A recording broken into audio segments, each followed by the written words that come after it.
ஏற்கனவே சொன்ன மாதிரி ஃபர்ஸ்ட் ரவுண்டை கேன்சல் பண்ணிட்டாரு பிக் பாஸ். அது வந்து ஃபவுல் கேம் அப்படின்னு சொல்லிட்டாரு. ஸோ செகண்ட் ரவுண்ட் ஆடுறாங்க. அதாவது ஃபர்ஸ்ட் ரவுண்டு செகண்ட் டைமாக ஆடுறாங்க. எல்லாரும் உங்கள் பொம்மை போய் ஒழிச்சு வச்சுருங்க, பால் பீட்டுக்குள்ளே ஒழிச்சு வைங்க அப்படின்னு சொல்கிறாரு. எல்லாரும் வந்து ஒழிச்சு வச்சுட்டாங்க. ஒழிச்சு வச்சுட்டு பஸ்ஸர் அடித்தோடனே ஓடி வந்து எடுக்கிறாங்க. நிறைய பேர் இப்போ போன தடவை எடுத்த அதே பொம்மையை தான் எடுத்திருக்காங்க. எடுத்து கொண்டு போய் எல்லாரும் வச்சுட்டாங்க. சிவா கையில் சௌந்தர்யா பொம்மை வருது. சிவா அந்த பொம்மையை கொண்டு போய் வைக்கல. ஸோ இந்த கேமில் வந்துட்டு எல்லாருமே வச்சு எல்லா இடத்தையும் சீல் பண்ணிட்டாங்க. ஸோ சிவாவோட பொம்மை தான் லாஸ்ட்டாக வருது.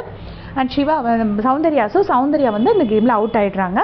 பிக் பாஸ் வந்துட்டு சொல்கிறாரு தீபக் கிட்ட, சரி போயிட்டு சௌந்தர்யா பொம்மையை தூக்கி ஒரு தனியாக ஒரு டஸ்ட்பின் மாதிரி வச்சுருக்கா, அதில் கொண்டு போட்டுருங்க அப்படின்னு சொல்கிறாங்க. ஸோ அதில் போட்டுட்டாங்க.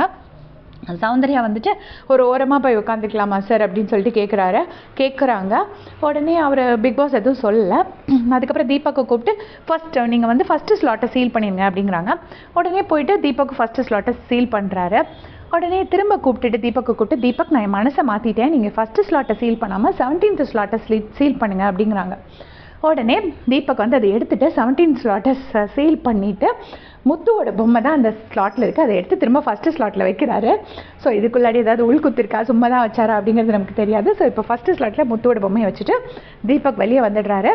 இப்போ திரும்ப வந்துட்டு எல்லாரையும் போயிட்டு நீங்கள் வந்து எல்லோரும் உங்கள் பொம்மையை எடுத்து பால் பிட்டில் ஒழிச்சு வைங்கன்னு சொல்லியிருக்காங்க. ஸோ ஃபர்ஸ்ட் ரவுண்டில் சௌந்தர்யா அவுட்டாக இருக்காங்க. அடுத்த ரவுண்டில் என்ன ஆக போகுதுங்கிறதுக்கு அப்டேட்ஸ் நான் உங்களுக்கு கொண்டு வரேன். இதே மாதிரி பிக் பாஸ் அப்டேட் செஞ்சுக்கிறதுக்கு சேனல் சப்ஸ்கிரைப் பண்ணிக்கோங்க. தேங்க்ஸ் ஃபார் வாட்சிங்.